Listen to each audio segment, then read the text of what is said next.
Assalamualaikum warahmatullahi wabarakatuh. Hai, saya Selvia, salah satu mahasiswa dari tim KKNT Bogor Cup 80. Hari ini saya akan membahas beberapa pertanyaan yang biasanya ditanyakan oleh masyarakat seputar COVID-19. Yang pertama, apa sih itu virus corona dan apa sih itu COVID-19? Nah, jadi COVID-19 itu berasal dari coronavirus atau virus corona yang merupakan keluarga besar dari virus yang biasanya menyebabkan penyakit pada manusia dan juga hewan. Nah, pada manusia biasanya virus corona ini menyebabkan penyakit infeksi pada saluran pernapasan, dari mulai flu hingga penyakit berat lainnya. Sebenarnya coronavirus ini sudah ada sejak dulu yang biasanya disebut sebagai penyakit MERS dan juga SARS. Nah, namun coronavirus jenis baru muncul ditemukan sejak Desember tahun 2019 di Wuhan, Cina, yang kemudian diberi nama dengan COVID-19. Nah, pertanyaan yang kedua, apa aja sih gejala COVID-19? Nah, gejala umum dari COVID-19 itu mirip dengan gejala flu biasa, yaitu demam hingga 38 derajat Celcius, kemudian batuk kering, dan juga sesak nafas. Nah, jika ada orang yang dalam 14 hari sebelum muncul gejala-gejala tadi pernah melakukan perjalanan ke negara yang terjangkit dengan virus COVID-19 ataupun pernah merawat dan juga berkontak erat dengan orang yang terinfeksi virus COVID-19, nah maka terhadap orang tersebut harus dilakukan pemeriksaan laboratorium lebih lanjut untuk memastikan diagnosisnya. Nah, kemudian pertanyaan ketiga, seberapa bahayanya sih COVID-19 ini? Nah, seperti penyakit pernafasan lainnya, COVID-19 itu bisa menyebabkan gejala ringan termasuk pilek, sakit tenggorokan, batuk, dan juga demam. Nah, sekitar 80% kasus COVID-19 dapat pulih tanpa harus melewati perawatan khusus. Sekitar 1 dari setiap 6 orang yang menderita COVID-19 mungkin akan mengalami penyakit yang parah, seperti disertai dengan pneumonia atau kesulitan bernafas, yang biasanya akan muncul secara bertahap.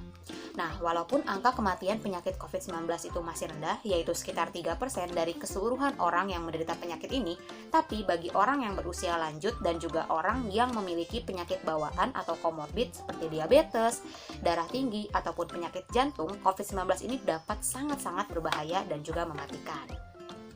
Pertanyaan yang berikutnya, bagaimana sih manusia bisa terinfeksi virus COVID-19 ini? Nah, seseorang itu bisa terinfeksi virus corona itu melalui droplet ataupun cairan-cairan kecil yang berasal dari batuk ataupun bersin. Nah, kemudian kalau misalnya droplet ini mengenai salah satu benda dan ada orang yang menyentuh benda tersebut, kemudian orang itu menyentuh matanya, hidungnya, atau mulutnya, nah maka virus itu bisa masuk ke tubuh kita melalui mata, hidung, ataupun mulut.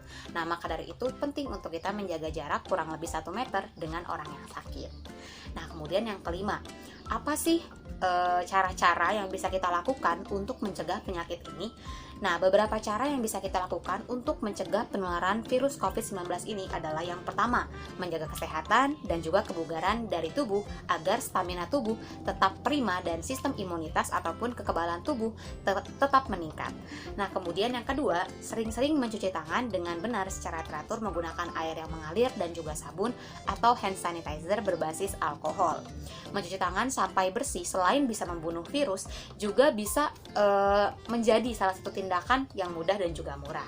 Sekitar 98% penyebaran penyakit yang bersumber dari tangan. Nah, maka dari itu penting untuk kita mencuci tangan dengan bersih.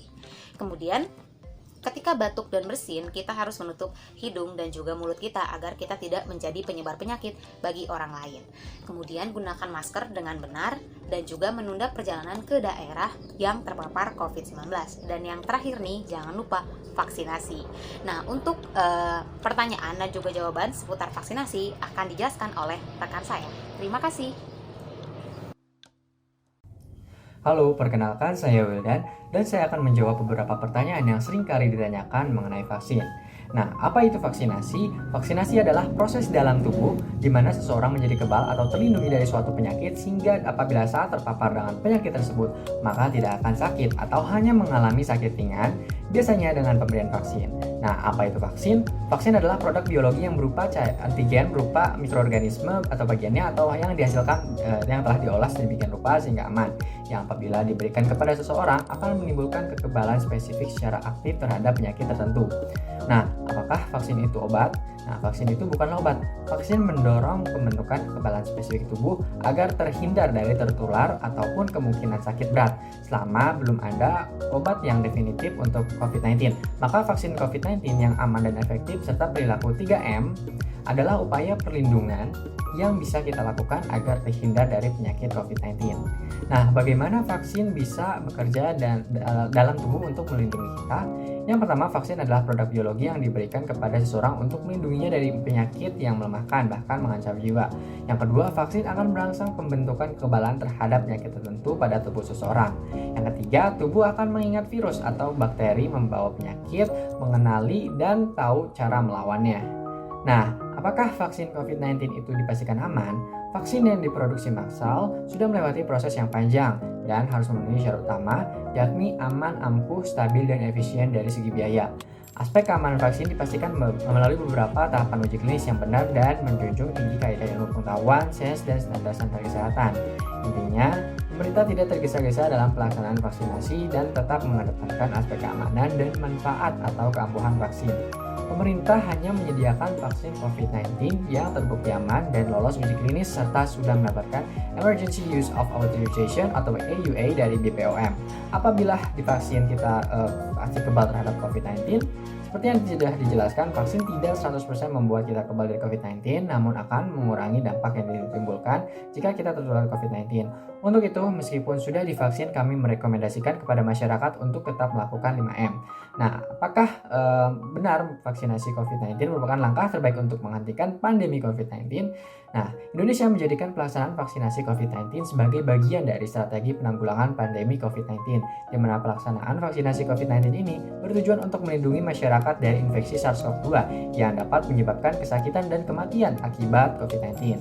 Jika cakupan vaksinasi tinggi dan merata, artinya cukup banyak orang di dalam masyarakat yang divaksinasi, maka diharapkan akan terbentuk kekebalan kelompok sehingga dapat mengurangi penyebaran virus, memutus rantai penularan, dan pada gilirannya akan menghentikan wabah.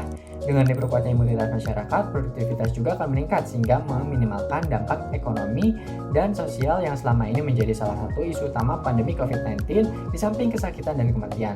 Namun, hal yang penting untuk diingat dan menjadi catatan penting, ketersediaan vaksin di seluruh dunia masih terbatas sehingga pelaksanaan vaksinasi COVID-19 dilakukan secara bertahap.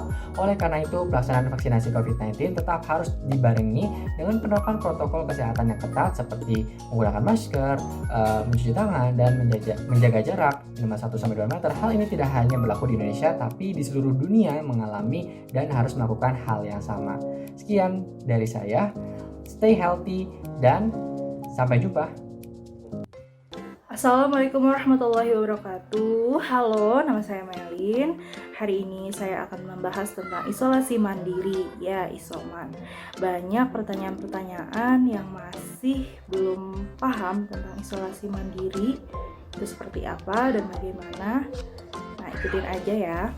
Sebelum membahas lebih lanjut, tahu nggak sih perbedaannya antara karantina, isolasi mandiri, dan menjaga jarak fisik?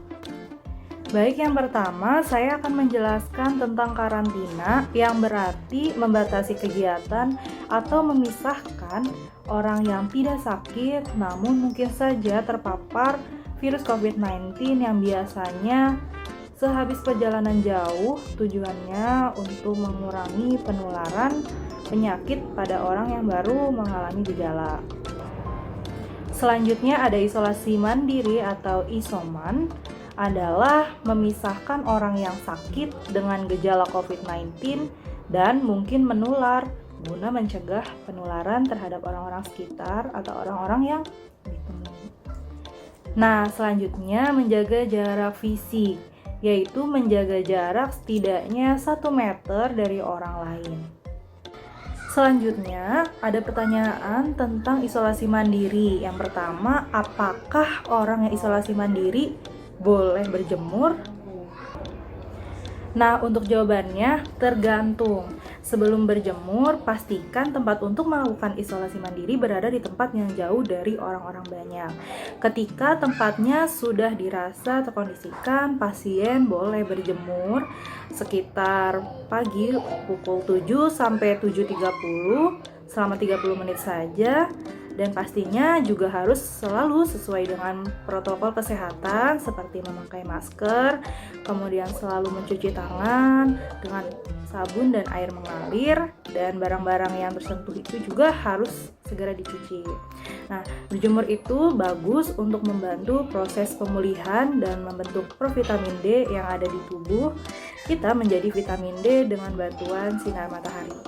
Kemudian pertanyaan selanjutnya, bagaimana jika hanya ada satu kamar mandi di rumah? Oh, tidak apa-apa jika hanya ada satu kamar mandi di rumah, tapi pastikan harus selalu dibersihkan setelah digunakan, biasanya dengan menggunakan bantuan cairan yang mengandung disinfektan. Selanjutnya ada pertanyaan, apakah baju orang yang terkena positif COVID-19 harus dicuci terpisah? Jawabannya adalah harus, sangat-sangat harus. Bukan hanya pakaian saja yang harus dicuci terpisah, namun seperti peralatan makan juga harus dipisah. Jangan disamakan dengan anggota keluarga yang ada di rumah untuk mengurangi penularan virus COVID-19. Selanjutnya, ada pertanyaan yang sering muncul dan sering dipertanyakan oleh masyarakat. Bolehkah memakai pendingin ruangan atau AC di dalam kamar? Pemakaian AC di dalam ruangan itu tidak disarankan karena AC di dalam rumah itu tidak memiliki saluran masuk udara segar. Lebih disarankan untuk membuka jendela, apalagi jika memiliki tanaman hijau di sekitar rumah akan lebih bagus sirkulasi udara yang masuk. Mungkin itu saja beberapa penjelasan singkat tentang pertanyaan-pertanyaan yang ada di masyarakat mengenai isolasi mandiri. Semoga bermanfaat.